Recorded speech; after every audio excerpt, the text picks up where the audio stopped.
तो तस्वीरें दिखा रहे हैं आपको करनाल की सेक्टर 13 से। लोगों की ये डिमांड रही है कि करनाल से स्थानीय विधायक होना चाहिए ताकि हम अपनी कोई भी शिकायत हो आधी रात को विधायक को मिल सके।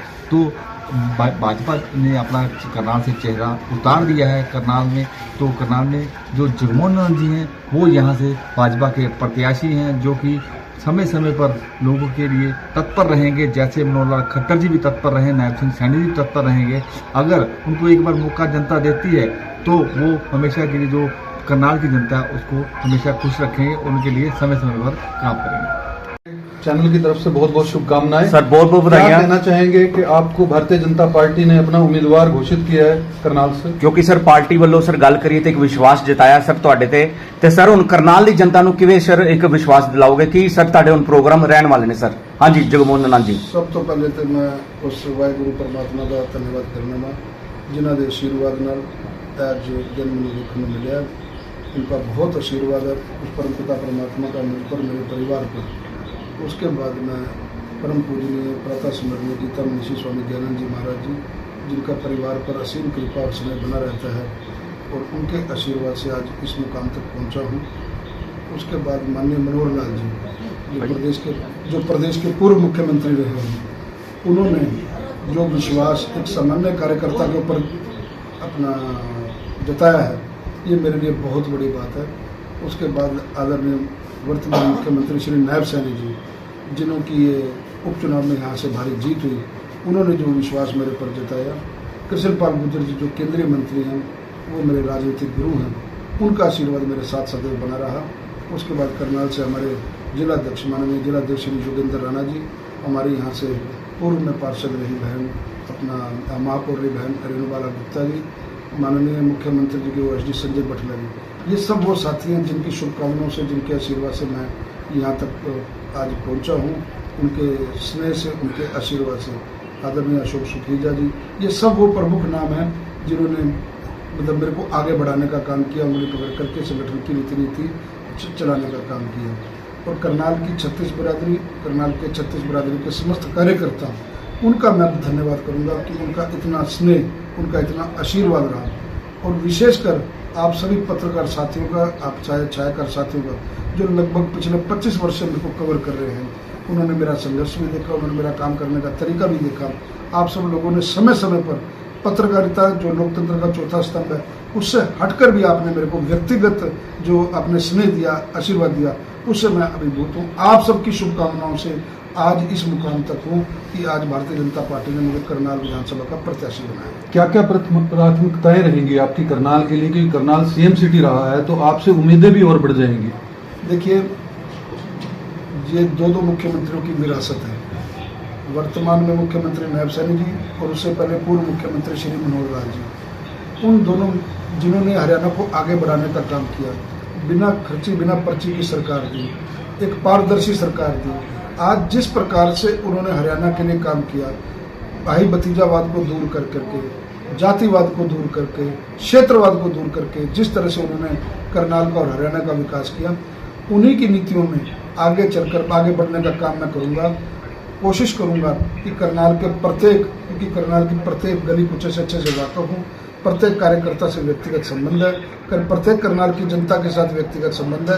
पूरी कोशिश करूंगा कि हर एक के सुख दुख में पहले से भी साथ खड़ा रहता हूं, आगे भी सुख दुख में साथ खड़ा रहूं। करनाल की डेवलपमेंट में कोई नया माइलस्टोन, कोई नया मील का पत्थर हो, ऐसी मेरी अपेक्षा रहेगी। सर करनाल की बात करो, आप पंजाबी चेहरा भी हो और एक जाना माना चेहरा भी हो सर, तो क्या कैसे के दिल जीतेंगे जनता का सर?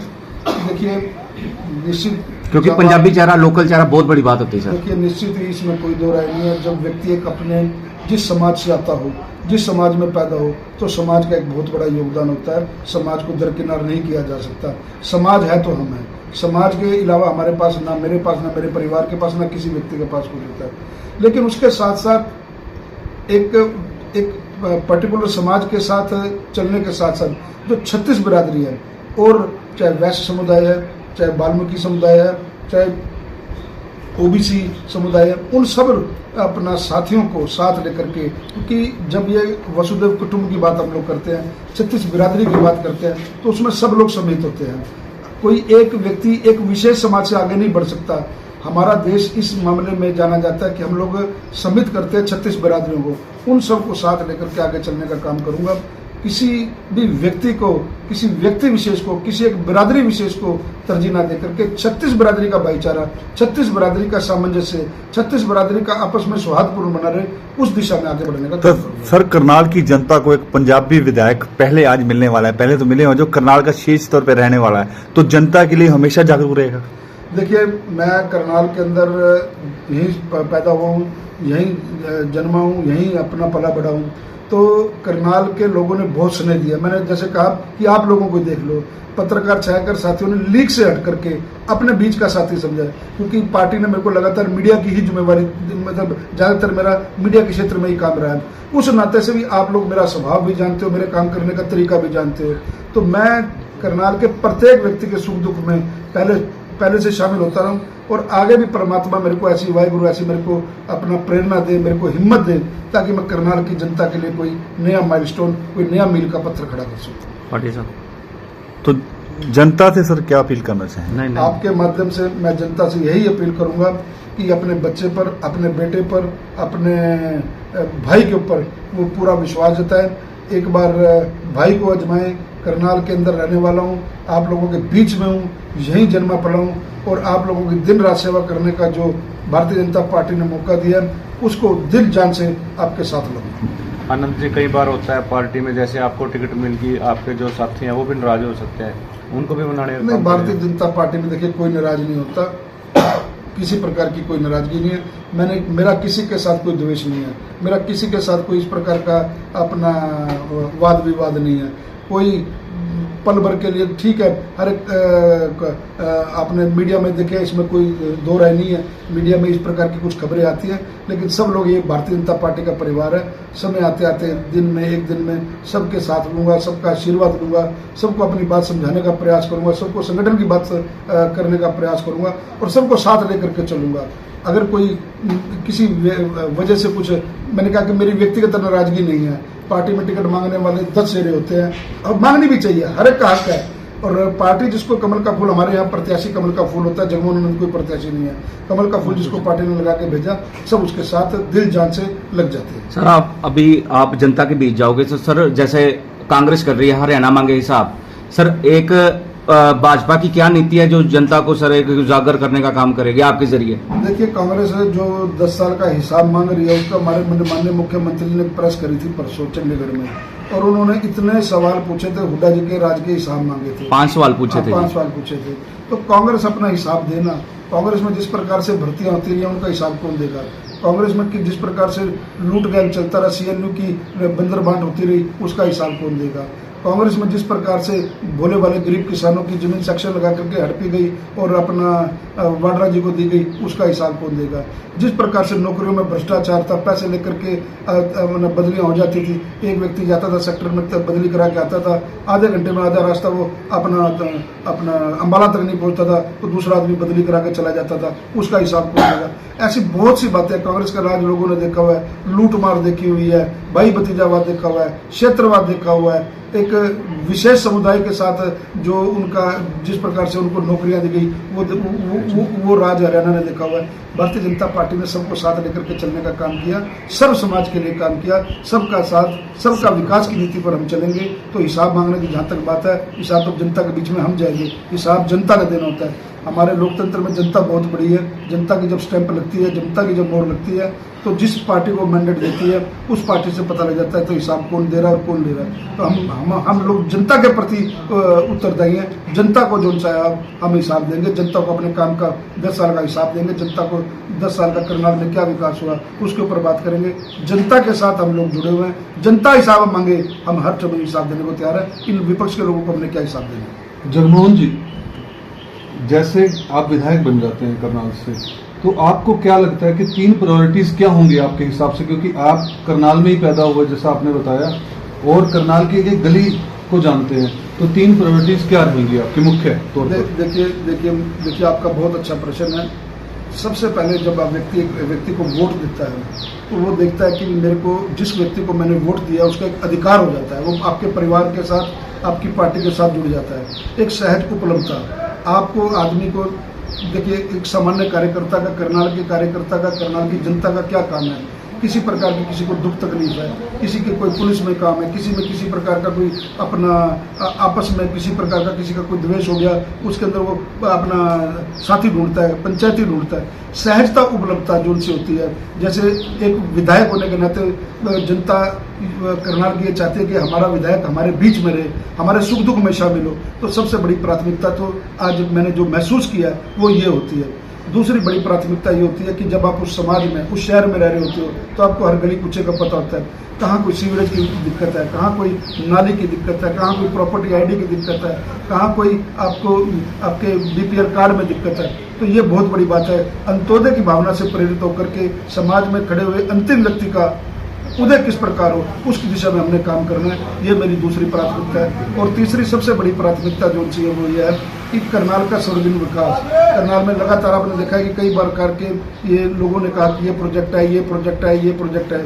जब आप करनाल के रहने वाले होते हो, आप यही जमे पले होते हो, तो आपका एक इंटरेस्ट हो जाता है कि मेरे शहर में ये चीज़ आए, मेरे शहर में ये प्रमुखता के साथ ये चीज़ बने, मेरे शहर में कोई स्टेडियम आए, मेरे शहर में कोई खेल का बड़ा मैदान आए, मेरे शहर में कोई एयरपोर्ट का विकास हो, मेरे शहर में कोई किसी प्रकार की कोई नई इंडस्ट्री आए जिससे युवाओं को रोजगार मिले। देखिए, आप लगातार युवा यहाँ से पलायन कर रहे हैं और करनाल जिले में से तो काफ़ी गाँवों से लोग, मतलब गाँव के गाँव मुक्त होते जा रहे हैं। लेकिन वो ये सब प्राथमिकता रहेगी, इनकी योजनाबद्ध तरीके से हम लोग बात करके और इसका जनता के साथ बैठ करके समाधान करेंगे। जगमोहन लाल जी, एक लास्ट सवाल है सर, जिन्हें आम आदमी पार्टी केजरीवाल दी 5 गारंटियां प्रचार कर रही है जगह जगह हरियाणा विच रैलियां दे थ्रू, ਤੇ ਸਰ ਹਰਿਆਣਾ ਵਾਂਗੇ ਹਿਸਾਬ ਚ 15 ਸਵਾਲ ਹੈਗੇ ਕਾਂਗਰਸ ਦੇ। ਸਰ ਆਪਣਾ भाजपा ਦਾ ਕੀ ਸਰ मैनिफेस्टो है जो अपना जनता ਦੇ ਵਿੱਚ? मैनिफेस्टो हमारा जल्द रिलीज हो रहा है। मैंने आपको बात बताया कि भी वो जिस प्रकार की गारंटी की बात कर रहे हैं, बिजली फ्री की बात कर रहे हैं, आपने देख लिया जहाँ जहाँ कांग्रेस की सरकार बनी, जहाँ जहाँ आम आदमी पार्टी की सरकार बनी, आज उनके पास, अभी आप लोग मीडिया के साथ ही हो, कल हिमाचल की सारी नेशनल न्यूज थी, उनके पास अपने एम्प्लॉइज को तनख्वाह देने के लिए। बिल्कुल। जब आप मुफ्त की रेवड़ियाँ बांटोगे, आप 250 यूनिट या 200 यूनिट बिजली फ्री दे रहे हो और 201 होते हुए पूरा पूरा बिल ले रहे हो, तो ये एक प्रकार का जनता के साथ छल है, जनता के साथ एक धोखा है। ऐसी किसी मुफ्त की योजना के साथ नहीं, हम जनता को जो अच्छी चीजें हैं वो समयबद्ध तरीके से उपलब्ध कराएं, एक रैत पे उपलब्ध कराएं। देखिए, एक जो ये मुफ्त की राजनीति है, एक इस राजनीति ने देश को एक दलगत राजनीति में घुसेड़ दिया और उससे क्या हुआ कि आम लोग उस बातों में, चिकनी चुपड़ी बातों में आ जाते हैं चुनावों के समय में, और फिर एक ऐसी सरकार का निर्माण कर देते हैं जिससे प्रदेश भी दुखी रहता है और वहाँ का एम्प्लॉय भी दुखी रहता है। तो जहां जहां भी सरकारें बनी इनकी, इन्होंने राजस्थान में सरकार बनाई, इन्होंने कहा पहली कदम से किसानों के कर्जे माफ करेंगे, किसी के कर्जे माफ हुए, लोगों ने, किसानों ने आत्महत्या करी। तो इस प्रकार के लोग लुभावन वायदे, इस प्रकार के छल कपट वाले वायदे भारतीय जनता पार्टी नहीं करेगी। भारतीय जनता पार्टी विकास के मुद्दों पर राजनीति करेगी। सर बात करें तो जेजेपी का सर दुष्यंत चौटाला का नायब सिंह जी के ऊपर एक सर तंज आया था, मैसेज आया था एक कि सीएम की हालत एक कटी पतंग जैसी है। सर आपने भी सुना होगा ये मैसेज कि कहाँ भी कभी भी कहाँ भी लैंड हो सकती है। सर ये इस मैसेज को कैसे देखते हैं? देखिए, माननीय मुख्यमंत्री जी के ऊपर इस प्रकार की शोभनीय टिप्पणी करना उनको उचित नहीं देता। कटी पतंग आशा को पता नहीं, ना वो घर के रहे ना वो घाट के रहे, ना आज उनको कोई मिलने वाला ना वो देखने वाला। घर के परिवारवाद की पार्टी रहेगी, परिवार के 3 लोग रह गए, बाकी सारे कहाँ गए, छोड़ देना। तो ये इस प्रकार की जो मतलब जो पार्टी होती है, इस प्रकार के जो लोग होते हैं, इस प्रकार के जो लोग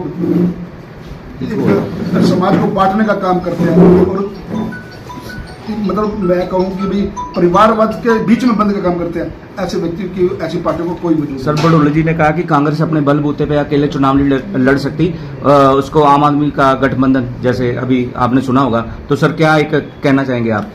देखिए, जैसे भाजपा तो अकेले ही आ गई 90 की 90 सीटों पर। मैंने ये आपको बात कही, इन्होंने पंजाब के अंदर इनका जूता बजा हुआ है। पंजाब के बाजवा जी का बयान आया कि कांग्रेस को आपके साथ गठबंधन नहीं करना चाहिए, आतंकवादी होगा। इनकी आपस में कोई सामंजस्य, इनको इन्होंने लोगों को पागल बनाना है, पागल बना करके इन्होंने विरोधाभास करना है। ये गठबंधन करके आज अपना जो सा वोट ले जाएंगे, बाद में कोई पता नहीं।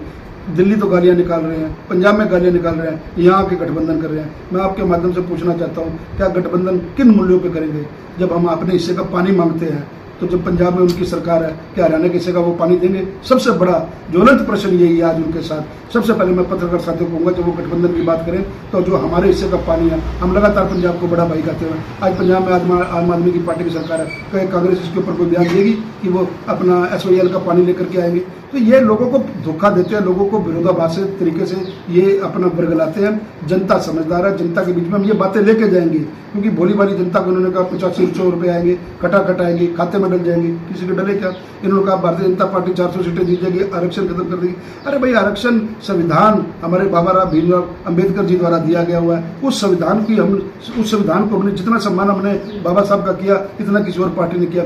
आरक्षण कभी इस प्रकार के खत्म होते हैं, लेकिन उन्होंने झूठ की राजनीति करके, झूठ बोल करके समाज को तोड़ने का जो काम किया, ये बहुत बड़ी बात है।